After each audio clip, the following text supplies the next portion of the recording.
Good afternoon, everyone. I will start with a few brief comments before moving to questions. Today, the Secretary determined that members of the Sudanese Armed Forces and the Rapid Support Forces have committed war crimes in Sudan. The Secretary also determined that members of the RSF and its allied militias have committed crimes against humanity as part of a widespread and systematic attack directed against Darfur's civilian population. Members of the RSF and allied militias have also committed ethnic cleansing. The SAF and the RSF must end this brutal conflict. The warring parties must comply with their obligations under international humanitarian law and international human rights law, and we call on them to protect civilians, hold accountable those responsible for atrocities and other abuses, allow unhindered humanitarian access, and negotiate an end to this conflict. For too long, the belligerents have killed, raped, and attacked civilians with impunity in Sudan.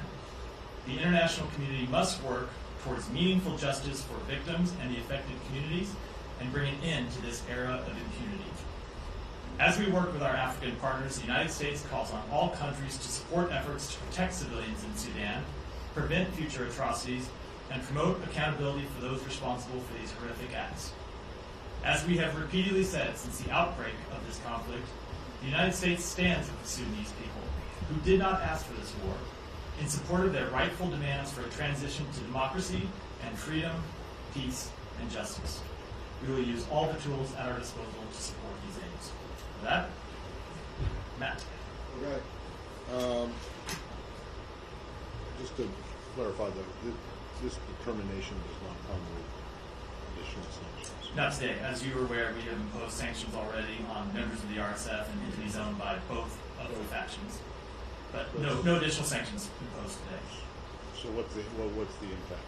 So I think two things. One, it is important to send a signal to the international community what in fact has happened here. We have documented repeated atrocities. We have documented members of the factions going in and just executing civilians in villages at point-blank ranges. We've seen accounts of them going into schools and demanding to know where are the boys, where are the men, so they could execute them. We've seen systematic accounts of rapes, and we think it's important to point that out and call it what it is. And then the second thing I would say is we have taken sanctions in the past, and we are ready to impose additional measures if and when we have developed appropriate facts to support them. Based on this determination? No, I mean, in general, we've imposed sanctions unrelated to this determination because we've seen people be punished. But no, not just based on this determination, but based on our work to hold people accountable for their actions in this conflict. Okay. Other people might have more on this, but I want to go to the Middle East real quick. And I have one question, but it's about three separate things. One is that the Israelis are continuing to talk about this idea of a buffer zone that they would like to create either in or potentially near Gaza. What is, can you clarify what the U.S. position is on that?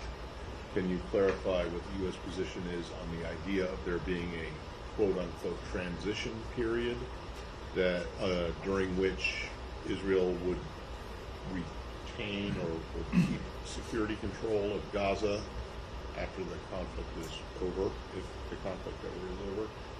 And then lastly, what is the U.S. position on the idea of an international security or peacekeeping force that might be deployed? So some have called for to be deployed. Let me take them in order. So with respect to the first one, the Secretary made very clear in a speech he gave several weeks ago in Tokyo, where he laid out the principles that the United States supports when it comes to the end of this conflict in Gaza.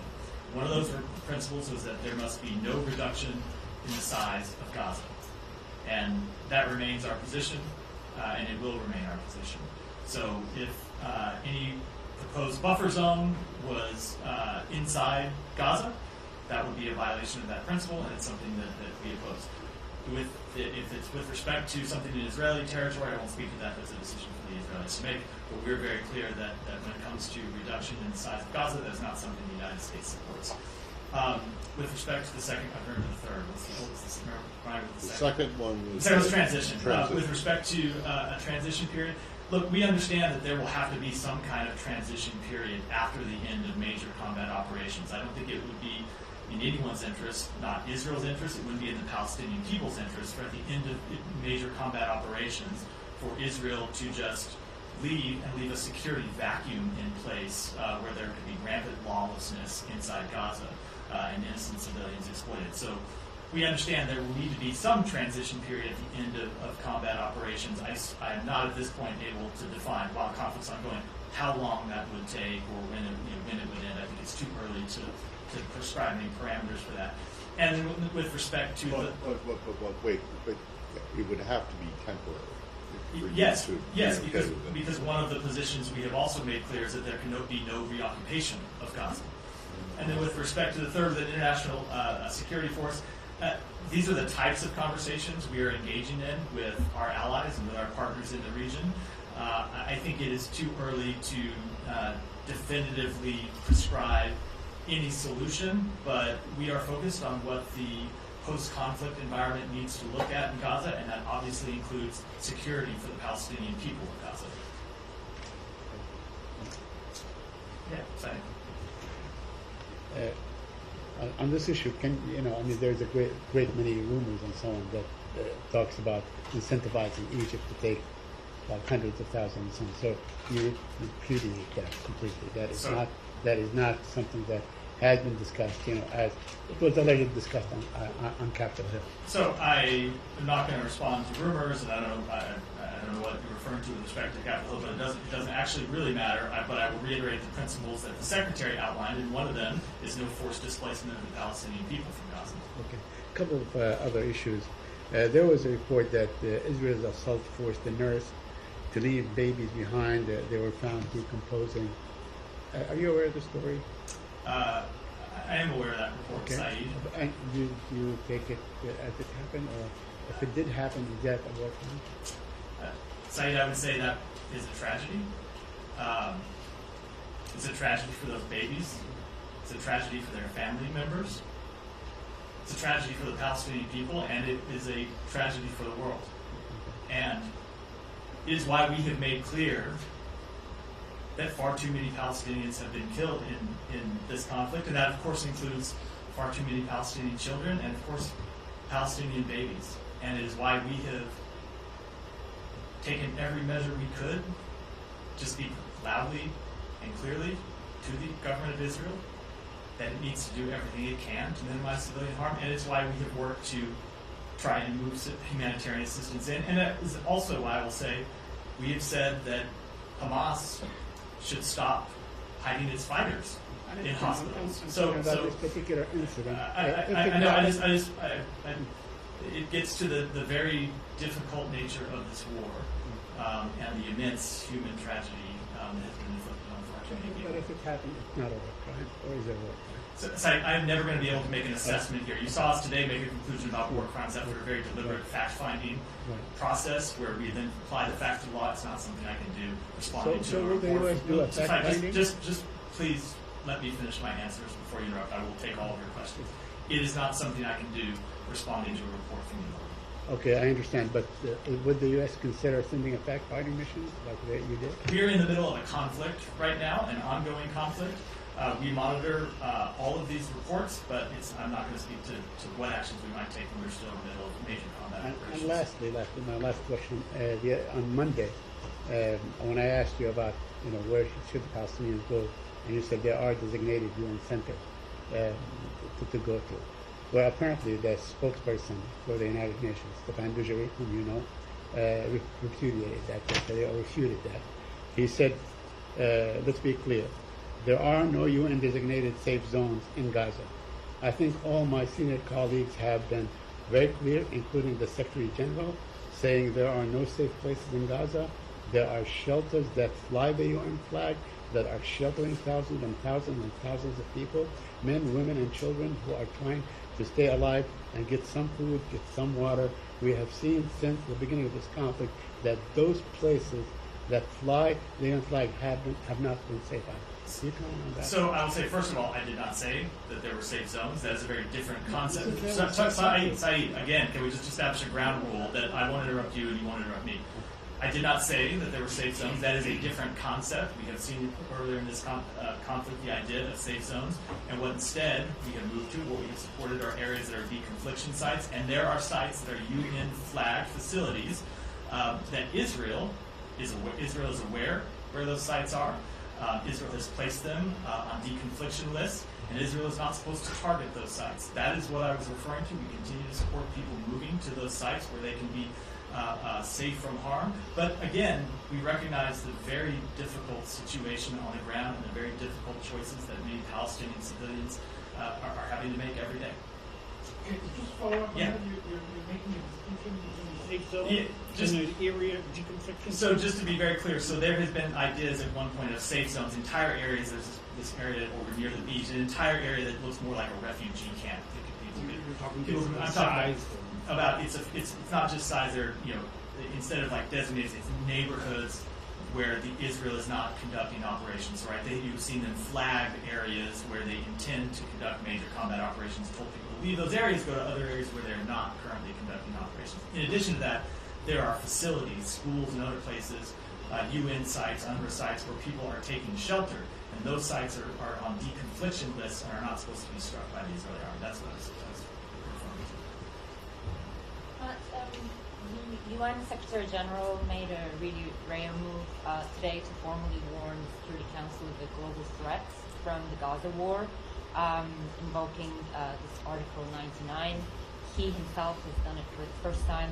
I'm wondering if the United States agree with his warning that this is a threat for the entire global So system. we just saw the letter. The letter came just a little while before I came out here. I don't have any specific reaction to the letter yet. We will continue to consult with the Secretary General and other members of the UN Security Council on this matter, as we have in the past. But I will say, of course, there are threats to regional security and threats to global security that are presented by this conflict.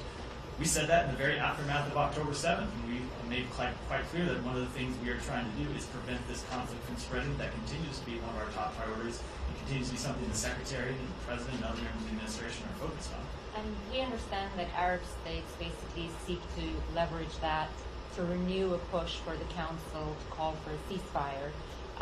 We do know U.S. position on the ceasefire, but I just want to ask you again whether there's any change on that, if they go for a resolution calling for that. So I will not speak to any resolution that hasn't yet been introduced, because we obviously want to look at the text of that and engage in consultations before we made the decision about how we might exercise our vote in the Security Council. I will say, with respect to a ceasefire, we have made clear that we do not support actions that would leave Hamas in a place where we continue to carry out terrorist attacks against Israel. We've also been clear that we support humanitarian pauses, especially if those humanitarian pauses can allow hostages to come out. The 7-day pause was incredibly successful with getting hostages out, with getting increased levels of aid in, and most importantly, or I shouldn't say most importantly, but equally importantly, allowing civilians in Gaza to move out of harm's way and move from one area to another. And we think pauses are important, and pauses should continue, and we would support further pauses. Right. A couple of more. So you said yesterday you guys have been in touch with the Israeli government to allow more aid in, to allow more fuel. But I mean, when we look at what's happening today, it looks like the public order is completely breaking down. There's full chaos, and UN is warning that its operation is in no shape to be able to deliver this aid to the people. So do you guys have a solution for that, or how are you trying to overcome that? Is that something that you're discussing with the Israeli government? We are discussing it with the United Nations agencies on the ground. We're discussing it with the government of Israel. It is the focus of Ambassador Satterfield's work. I can tell you, I talk to him all the time and hear the incredible amount of focus he's put on trying to improve the situation on the ground, and it's the same thing that you see the Secretary and other members of the administration engaging in. So it is something we're focused on, and I will say, when I say focused on, it's not just on increasing the amount of aid that comes in, but improving the ability of aid workers inside Gaza to then deliver that aid to the people who need it most. One more, sir. I saw that there's reporting about Kerem Shalom opening. Just want to give you an opportunity to clarify that. The United States pushing Israel to get Kerem Shalom opening for the trucks or for inspections. Like, can you give us the? So we continue to think that Kerem Shalom would be a good facility to use for increased inspections of trucks. I've said in the past that Israel has had security concerns about that. We've been trying to work through those security concerns with Israel. I don't want to get too much into the specifics of those conversations, but all of these issues you raise are things that we're talking about with them directly. Amnesty International put out an investigation saying that U.S.-made weapons were used by Israel in strikes that killed nearly 4 dozen civilians. Do you have comment on this investigation? So we are reviewing that report. As the President and Secretary have said on multiple occasions, it is a tragedy anytime a civilian is killed. We have made clear in our discussions with Israeli leaders that we are deeply concerned about the protection of civilians in this conflict. We expect Israel to only target legitimate targets and to adhere to the laws of armed conflict. That includes taking measures to reduce the risk of harm to civilians. I've talked before about the very real challenges that Israel faces because Hamas uses civilians as human shields. So I would say we will continue to engage with the Israeli government and all those things. And of course, the Israeli government has a professional military, and so when they get these types of reports, they should do what our military should do, which is investigate them. That's something every military should do, and we would expect them to do so as well. Have they given you any commitment to investigate? I'm not aware of any conversations we've had. It doesn't mean that they haven't gone on, but I'm just not aware. And is the U.S. undertaking its own investigation or inquiry into whether U.S.-made weapons have been used in a disproportionate way? So we continue to monitor everything that happens with respect to this conflict, but again, I'm not going to speak to any internal deliberations. Can I get your assessment? I mean, we're several days into the renewed offensive in southern Gaza, and the Secretary said last week that it cannot be prosecuted in the same way it was in the north. Do you feel that the Israelis are fulfilling this? So, again, I think we are still at an early stage of this part of the conflict. As part of the conflict in southern Gaza.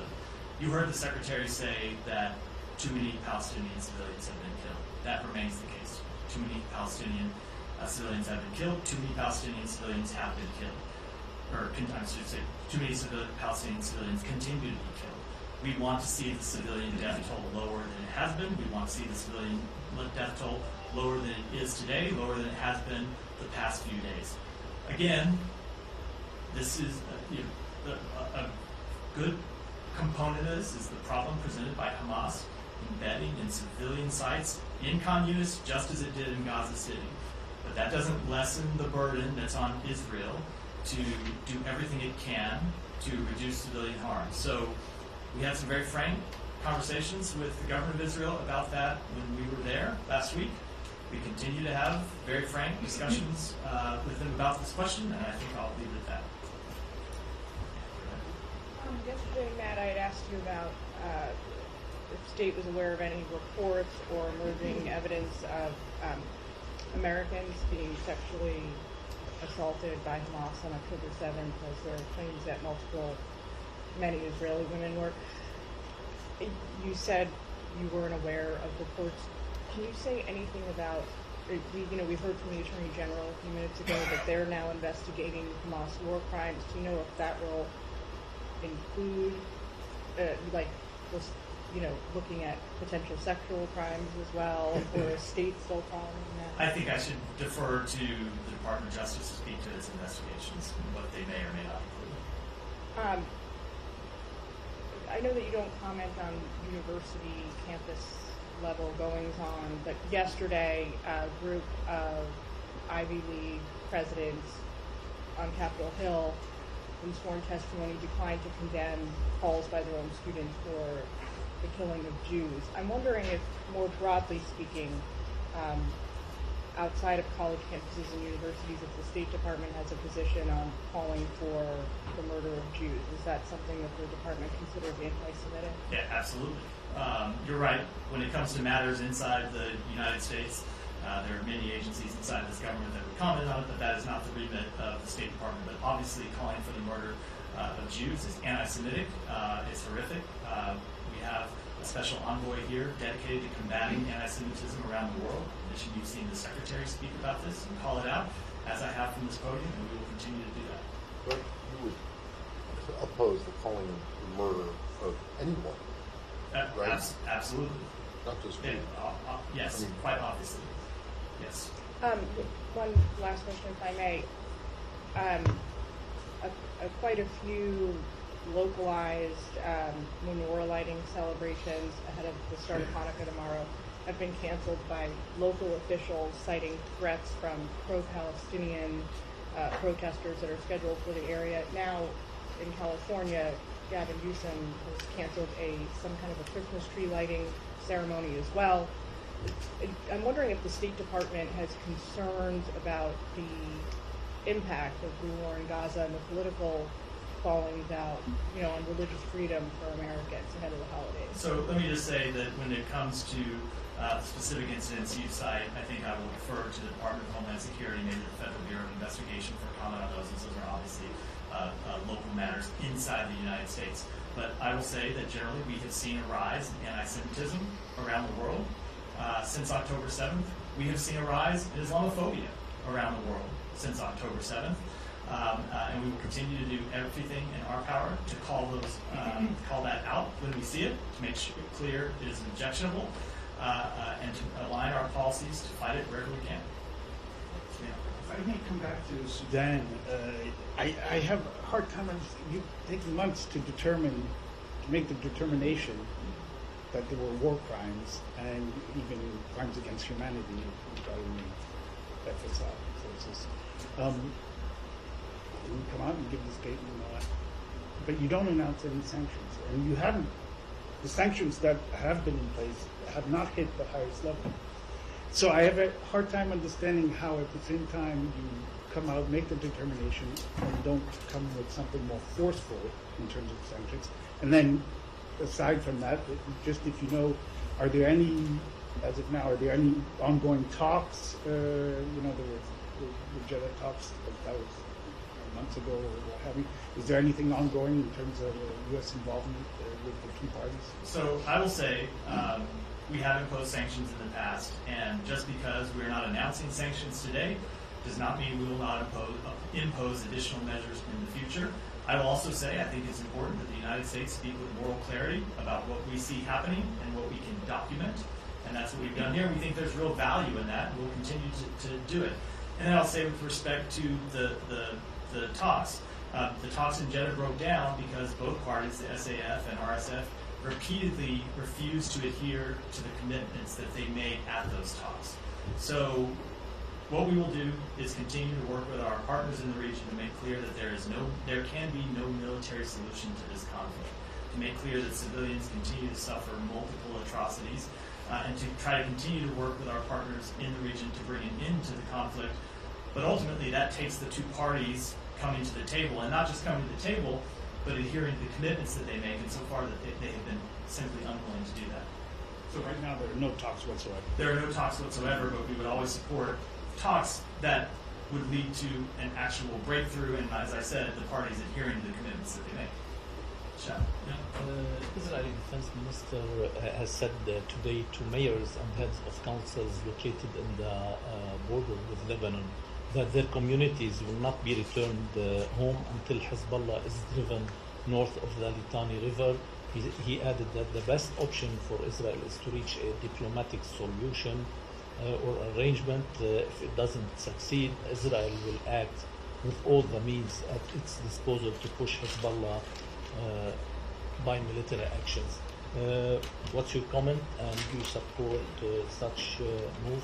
So I will say that one of the things that we have made clear from the beginning is that we don't want to see this conflict expand, and that includes expanding to the north of Israel. We do not want to see increased military activity between Israel and Hezbollah in northern Israel. There continues to be a very real problem, a security problem faced by the Israeli people, and that you have Israelis from southern Israel who live near Gaza who don't feel safe because of ongoing rocket attacks. Never mind the events of October 7th, but the ongoing rocket attacks into their communities, and so they have relocated to elsewhere in Israel. You have people from northern Israel who don't feel safe to return to their communities because of the attacks that have happened, that have been ongoing by Hezbollah across the border. So it is a very real security problem that the Israeli public and the Israeli government faces. We want to see a diplomatic solution, as we have said, and we would oppose any widening of conflict and urge Israel not to widen conflict. What's the diplomatic solution? Again, we'll continue to pursue diplomacy. We have, I will say, been pretty consistent. You've seen the Secretary focus on this in his travels around the region and trying to keep the conflict from expanding from, as I said, in northern Israel, in the West Bank, to involve other countries. I don't want to get into all the details, but that will continue to be a focus. And do you support the changing rules of the UN Security Council 1701? I do not have any new announcements about new Security Council resolutions or changes to announce yet. Thank you. There's a lawsuit filed in federal court alleging that the State Department has treated Israeli Americans and Palestinian Americans inequitably when it comes to evacuations from around the conflict zone. Do you have a response to that broad statement, that broad claim? I've seen the lawsuit, but as always with ongoing litigation, I'm going to refer to the Department of Justice for comment. Is it still the case that the State Department is aware of more than 1,000 individuals, and including around 350 American citizens who are still waiting to evacuate from Gaza? And is it doing anything to speed up that kind of trickling pace? So we have seen a number of American citizens and their family members and legal permanent residents coming out in the past few days. We now have gotten over 1,100 American citizens and family members out through Rafah, and we continue to work with the government of Israel, with the government of Egypt, to try to get more Americans out. We have a number of Americans who are on the list, who are cleared to leave, who have not yet left. We'll continue to try to get them out. And with respect to the numbers that remain, is a little under 1,000 that remain, with about 350, 370 of them being American citizens. But I will note that that number fluctuates. You've seen times where, despite us getting more people out, the number remaining goes up because there are Americans who are in Gaza who identify other family members that want to come with them. But any efforts to speed that up? Yeah, we continue to work. It continues to be something that we are focused on and trying to get. There's obviously a difficulty of people moving around Gaza right now. So you have not just the problem of getting people onto the list so they're cleared for departure. There's only so many people that can go out through Rafah every day, but also people actually being able to make it to Rafah to get out, and that is why we focus on the humanitarian efforts I was talking about earlier in the briefing. And just finally, has the State Department confirmed any deaths of American citizens in Gaza, or is it investigating any reports of deaths at this point? We are still investigating the one report that I mentioned on previous days, but we have not yet confirmed whether that death actually happened or whether the person was an American citizen. Okay. I have a question about the post-war Gaza option. Both the Secretary and yourself have mentioned a revitalized Palestinian Authority. What's expected of the PA in that context? Could you explain what?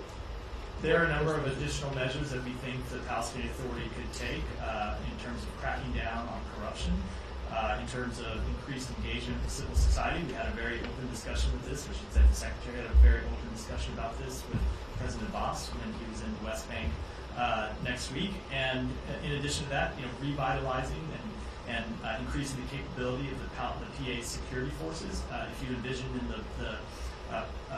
the post-conflict environment, as we do, Gaza and West Bank that are united under Palestinian Authority leadership, you would need to see an increase in the capability of the PA security forces. So it's those types of reforms and increases in capabilities that we have in mind. I have a question on Iran as well, if there's no other.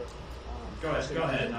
Okay, thanks. We can come back. It's not not a hard turn. We don't. In response to a class action suit in Iran with regards to the elimination of the former Quds commander, Qasem Soleimani, a court has decided that the U.S. should pay $5 billion. Any comments? Yeah, we don't have any reason to believe these are legitimate proceedings. The Iranian judicial system is widely regarded to be lacking any independence from the Iranian regime.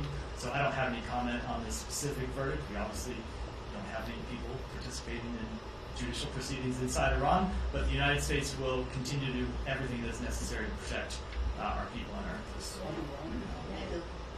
Go ahead. I'll come back to you, Dan. Go ahead. Thank you. Do you have anything to say on the Secretary's meeting with the members of Arab League and the Organization of Islamic Cooperation on Friday?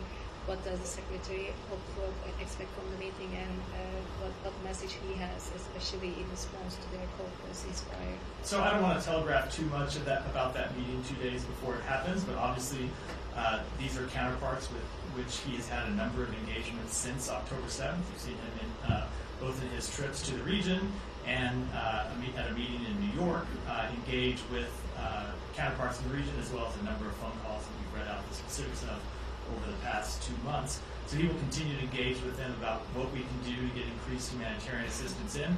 He'll continue to engage with them about how we can get hostages out.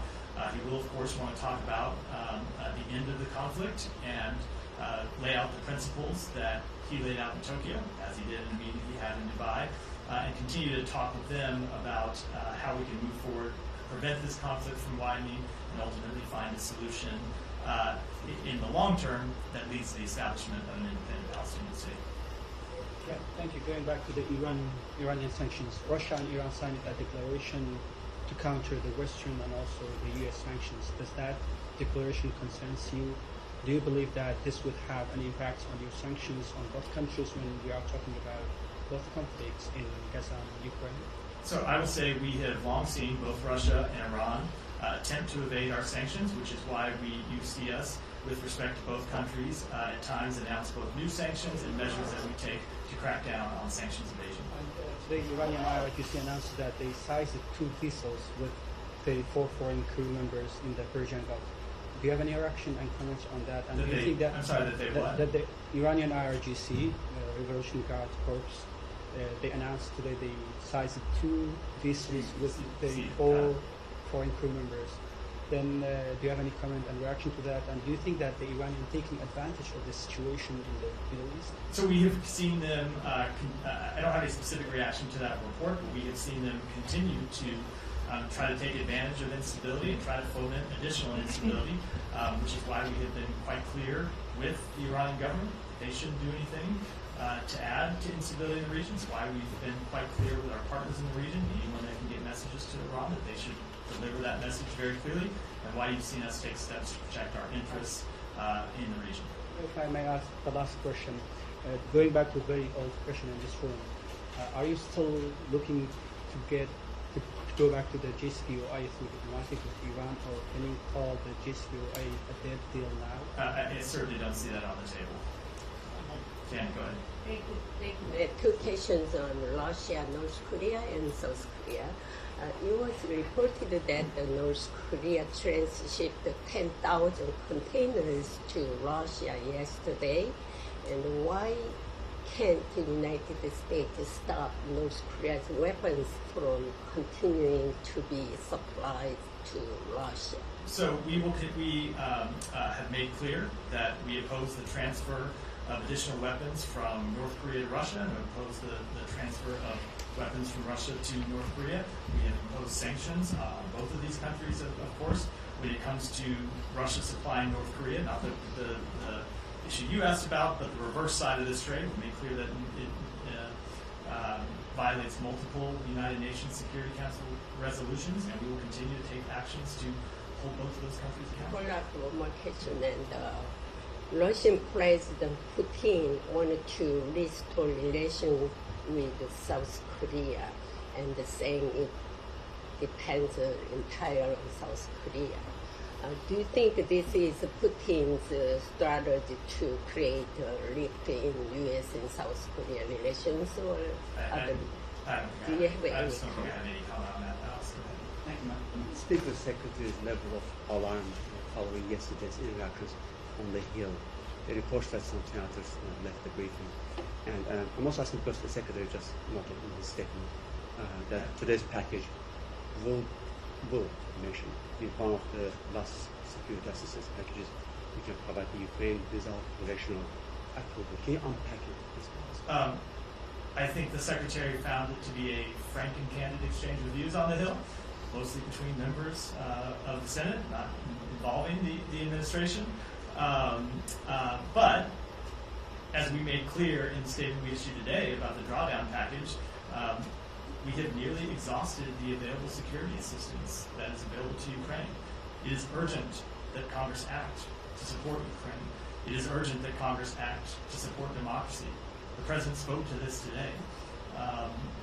We continue to watch the actions on Capitol Hill, continue to watch the negotiations over things that are unrelated to support for Ukraine. You saw the President speak to this today and talk about how the plan that he has laid out with respect to border security. It's not an issue that the State Department deals with. I will just say from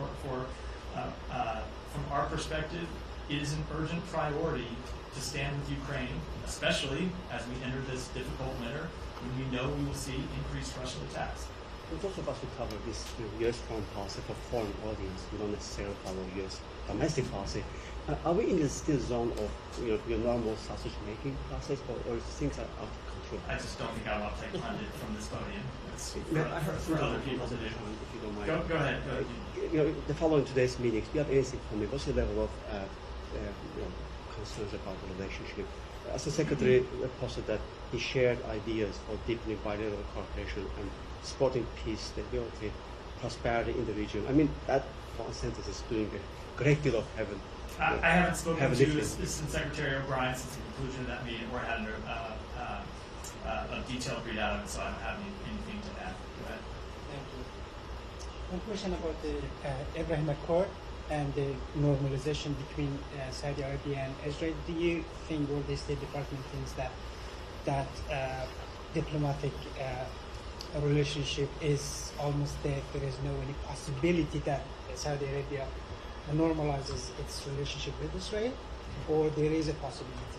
My first question. Then, if you allow me, I will ask. Go ahead and ask the second one. The second one is that there are some reports and concerns that since the war broke between Israel and Hamas, some terrorist groups that belong to Al-Qaeda and some other groups moved out to some safe place that they think it's safe, like Afghanistan, to launch potentially some attacks against the U.S. interest in the region. So I just wanted to. These are reports that people moved from where? So from the Arab countries. From the Arab. Yes. So I don't have any specific comment on that. Obviously, we take any threats to our forces very seriously. We take any threats to our interests very seriously. We'll take whatever steps we need to protect our forces overseas and our interests. With respect to your first question, which I then forgot, remind me what it is. Yeah, the relationship between Saudi Arabia and yeah, of course, the normalization question. So, look, we have made quite clear that we think further integration between Israel and its neighbors is in the long-term security interests of the region. It's in the long-term economic interests of the region. It's in it will further peace and stability. But it's also no substitute for the establishment of an independent Palestinian state. So at the end of this conflict, you are going to see the United States focus, and we've already started conversations about this, not just on what the post-conflict period looks like, but trying to get on a path to the establishment of an independent Palestinian state. And hopefully, along with the establishment of an independent Palestinian state, would come further integration between Israel and its neighbors. We think those are both very important things that would be good for countries in the region, good for the entire world. Let me go to someone in the back. Well, I'll come to you next. Go ahead, Michelle. Do you have any comments on President Putin's visit to Saudi Arabia and the UAE? I don't. Go ahead. I know that the strategic dialogue between United States and Belarus and Democratic Movement started today, so my question will be about Belarus. Yesterday, U.S. put some new sanctions on Lukashenko's so-called President Lukashenko's wallets. So how do you estimate their effectiveness, and How do you think if this sanction pressure can help to release political prisoners? Because we have something around close to 1,500 prisoners. So first of all, we were pleased to host the first strategic dialogue between the United States and the Belarusian Democratic Movement, and welcome the Belarusian Democratic Movement leader Spatmana Tsikhanouskaya to the State Department. With respect to sanctions, yesterday, as you referenced, the Treasury's Office of Foreign Assets Control imposed sanctions on 19 individuals and entities that generate revenue to support the Lukashenko regime, that operate in the Belarusian military sector and facilitate Russia's war of aggression against Ukraine. This action is the most recent step in our efforts to promote accountability for the Lukashenko regime's abuses in Belarus and around the world. And our message to Lukashenko and to those carrying out his repressions has been clear and consistent. We are willing to talk about changing our policies, easing sanctions, and improving our relations when the regime releases all of its political prisoners, stops its repression of the Belarusian people, and ends its complicity in Russia's war against Ukraine. Go ahead over here, and then we're going to Thank you very much, Matt. Thank you very much, Matt. Former Prime Minister of Pakistan appeared in the court after many months. For the first time, he interacted with the media as well. And in his court hearing, he said that during his trial, he's going to summon the U.S. Official to testify as well with regard to his cipher. Will the U.S. be willing to send an official there or not? I had a feeling this question would be about the cipher. As always, not in a position to comment on ongoing litigation. As we have consistently stated, we call for respect of democratic principles in Pakistan and around the world. We are following the cases brought against the former Prime Minister, but we have no comment on the charges against him. Just one more, Matt. We go to Mara, and then... Oh, sorry. I had a follow-up question. Thank you. No, go ahead. Go ahead. I just wanted to put a fine point to some of my previous questions and questions from my colleagues. Just, looking at what the Secretary has discussed in Israel last week and looking at the situation inside Gaza today, he had asked Israelis for specific actions, and we talked about deconfliction zones and all of that. There are a lot of people who say nowhere isn't safe in Gaza. Does the United States believe there is anywhere safe in Gaza? There are areas in Gaza that are designated as places that are safe for Palestinian civilians. As I mentioned, for UN sites where people can go that should not be struck, and we expect the Israeli government will respect those deconfliction zones and not struck them. Okay, but that sounds a lot like the difference between the intent and the results that the Secretary has mentioned, right? Like, those are the plans, but the result right now does not seem to be matching the intent. So I'm wondering if there has been any high-level intervention from this building to the Israeli government since we left the region on these issues and what was communicated, and whether Ambassador Satterfield or you guys have a specific plan to remedy this urgently. So we continue to engage in conversations with the Israeli government in this building, at the White House. Those conversations did not stop when we left the region. They have continued since we left. As the Secretary made clear, too many Palestinian civilians have died in this conflict. Too many Palestinian civilians continue to die, and we will continue to have very direct conversations with the Israeli government about steps they can and should take to further minimize civilian harm. And my final one on this, because just a few minutes ago when you were answering one of our questions, you said we're still at an early stage of this part of the conflict. It sounds like you do know what's the next part of the conflict. No. So, when it comes to stages, I was referring to the previous stage, the stage as opposed to the stage in northern Gaza, not at all predicting what the next stage of the military. And you still maintain that it is early to make a final assessment or an interim assessment like Matt asked yesterday. I do. As I said, we're still days into this conflict. But as I said, too many Palestinian civilians continue to die. That will wrap it up.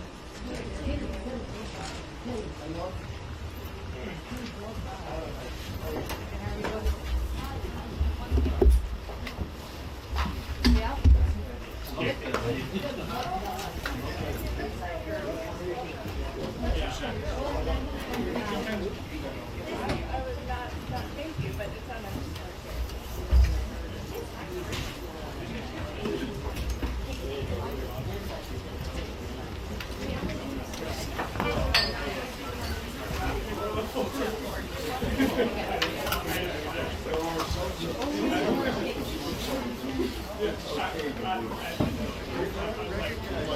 Thank you.